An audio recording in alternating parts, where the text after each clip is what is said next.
Hello everybody. Well, this may be the strangest video I've ever made. And for me, personally, I'm not saying for anybody else, but personally, one of the most interesting. And I'm not being vain in that capacity. What I mean by that is that the way that this video turned out, I'm making this preface now. I already made the bulk of the video. The way that this video turned out was curious because it illustrated something in a way that I had not expected. Let me just tell you what I mean.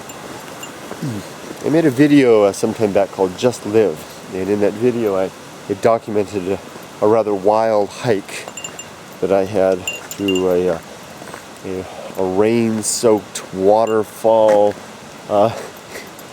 saturated stream roar, deafening canyon last month, and the experience that I have that brought out something of a wild man in me, and in a very positive, upbeat, and lifting experience. It was almost as if I had a simultaneous two shots of espresso and a giant bar of chocolate, and washed that down with a cup of strong coffee, and then went out into the woods.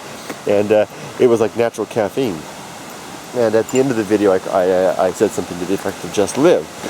And I received an email from a friend of mine in Wyoming, Shana, and we've talked on YouTube several times, and she mentioned about how she basically wrote a letter sharing her experience.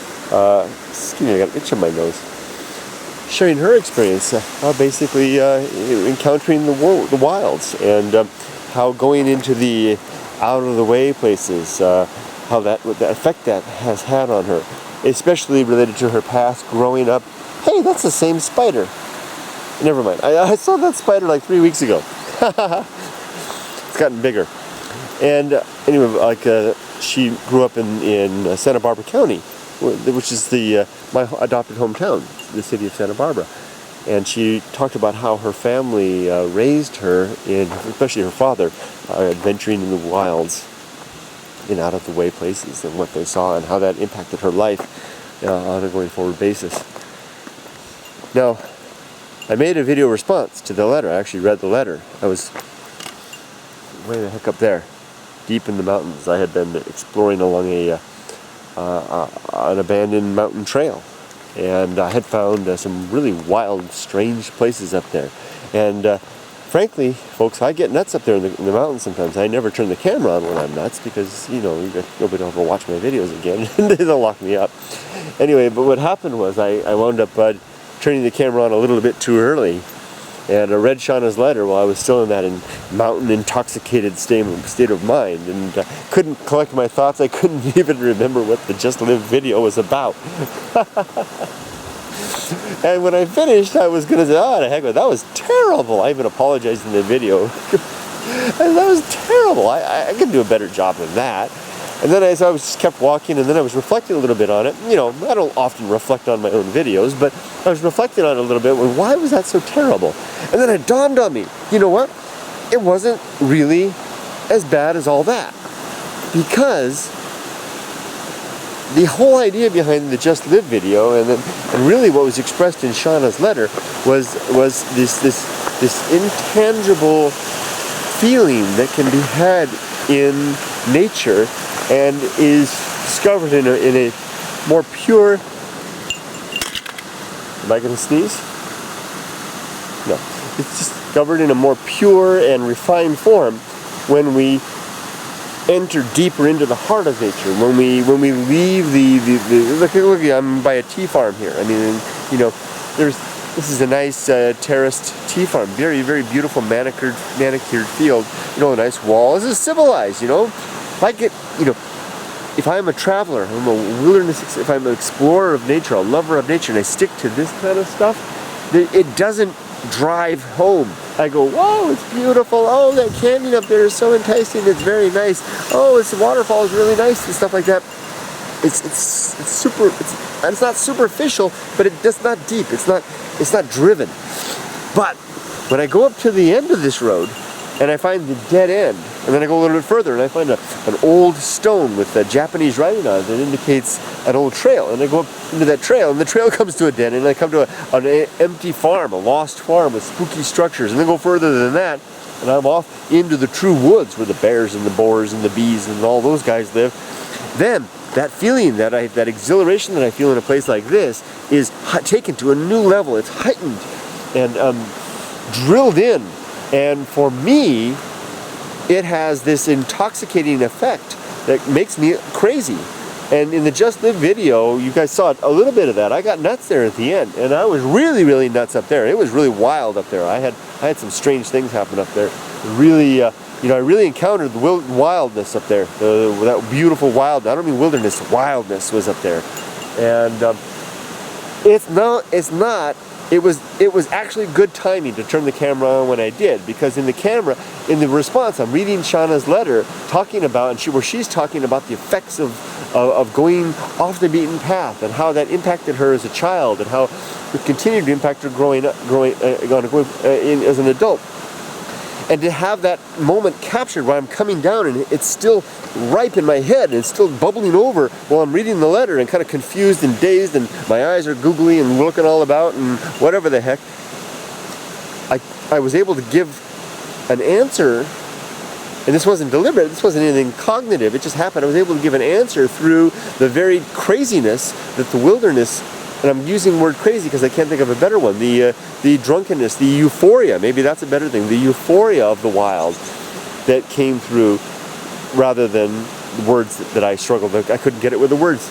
In that way, that vid, the response that I did, I turned the camera on at the right moment because I was able to give your answer through the emotion that was still inside me at that moment, and I didn't, and I don't think any words were needed. That wasn't any intent on my part. That wasn't any good timing or anything that I thought about. It just happened that way. And now that I realize that, I want to go with what I recorded earlier, and I'm going to go ahead and swap over to that crazy man video, and you guys can see what I'm really like in the mountains and why very few people, except Shimamura Sensei, will hike with me more than once. Because they know how I really am. Okay, Shana. Thanks for writing, Shana. I'm sorry I had trouble with your letter. I hope you get the gist of all I'm trying to say here. Get out there beyond the manicured green to find the true essence of the big thing that starts with the G, maybe. Bye bye, everybody. Well, I'm just gonna do it. I never ever turn the camera on in this frame of mind. That's because I'm nuts. One of the great things about the fact that this thing isn't on all the time is that you guys only see the part of me that's sane. I really do. I do go nuts here in the mountains sometimes, and I sing and I talk to myself and I do, investigate strange things and just all kinds of nonsense that I do sometimes, and it kind of spills things out. This I don't know what it is inside me that needs to be out here and doing this, and I guess if I didn't do this, I'd end up doing it back in the city, which would be bad. It'd lock me up. So anyway, I just got finished with all that nonsense. I'm glad you didn't see what the heck I was doing up there or hear the weird, funny limericks I was singing. Instead, what I'm going to do is read you a letter. I'm going to read a letter from a friend of mine on YouTube, Shana, and she sent me a letter responding to a video on Just Live. So here we go. I'm just going to read you the letter and then we'll just go from there. And hi, Kurt. As always, loving your videos. Thank you very much, Shana. To maybe add, oh, by the way, the Just Live video, I got to preface this. The Just Live video was one where I was talking about,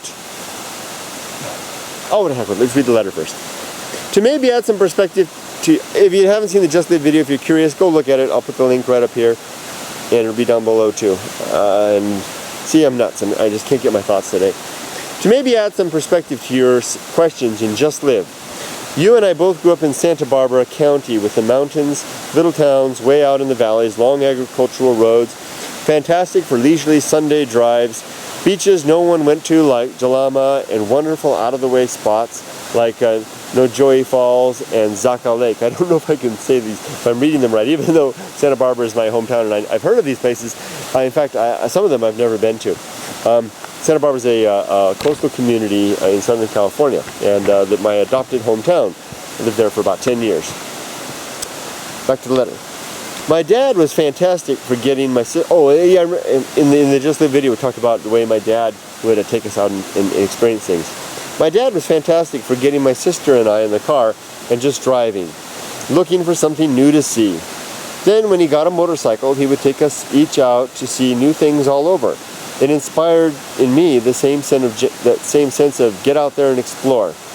I used to think that everyone on the Central Coast was having the same sort of experience, but when I would talk of all these wonderful places, most people, even longtime residents of Lompoc, Santa Maria, or Oceano, were totally unaware of these places.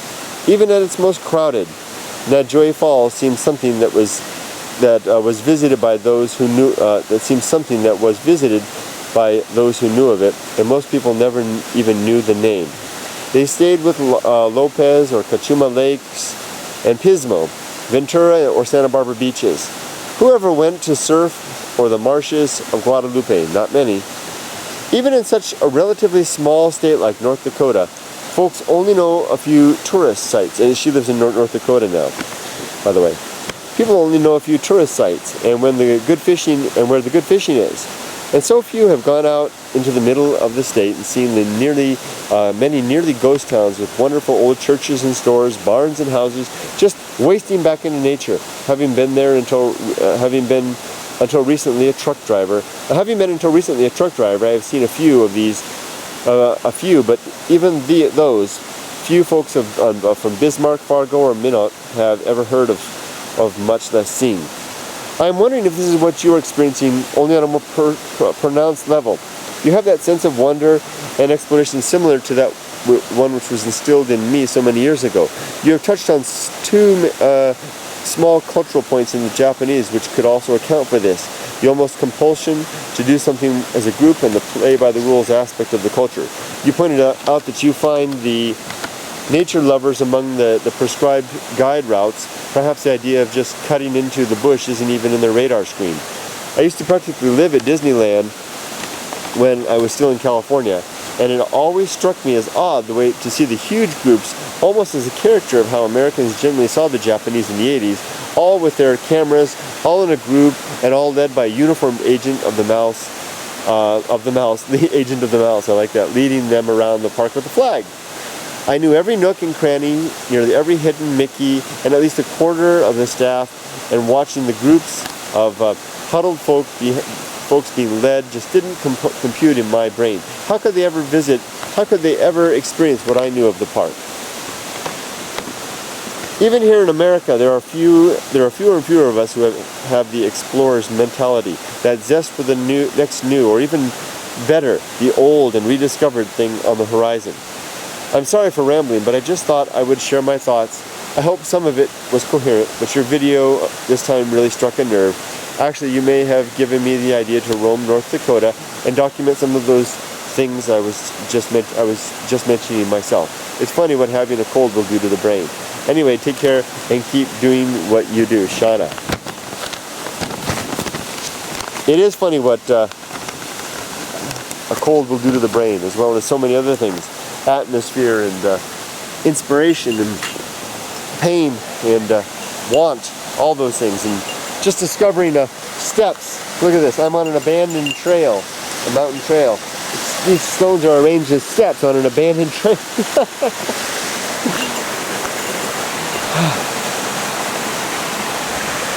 Let's get across. Come on. Try not to fall in this river. I can't cross that.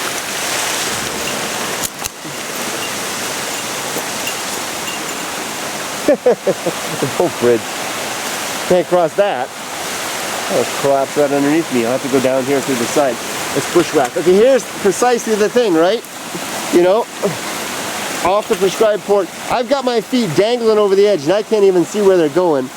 A lot of it has to do with faith, right? You just have to have some faith that a landing of some sort may be achieved.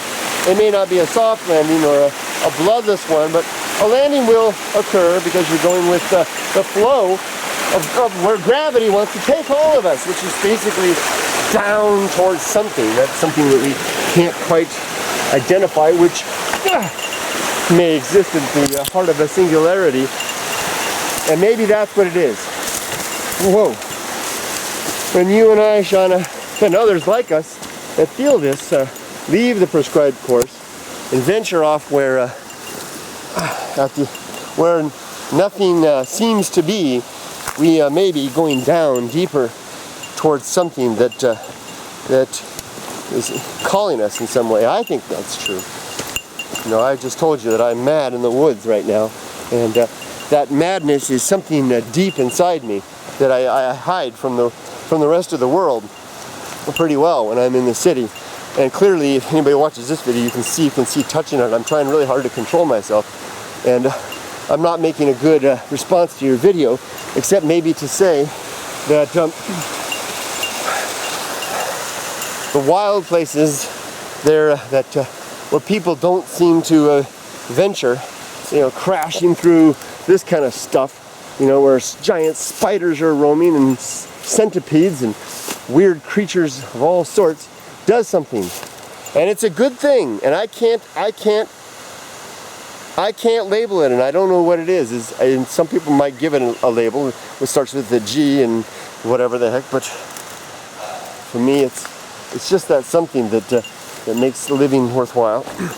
And in the meantime, I'll just keep on doing it. I'm sorry, Shana, if I haven't done a very good job addressing your question, your email. Isn't that a nice spider right there? Maybe the best we can do is simply to look at a spider that camouflages itself on a stick so perfectly and scurries away, and ask ourselves, could that not just be enough of an answer in of itself? And I think it is. Thanks, Shana, for writing. Take care, everybody.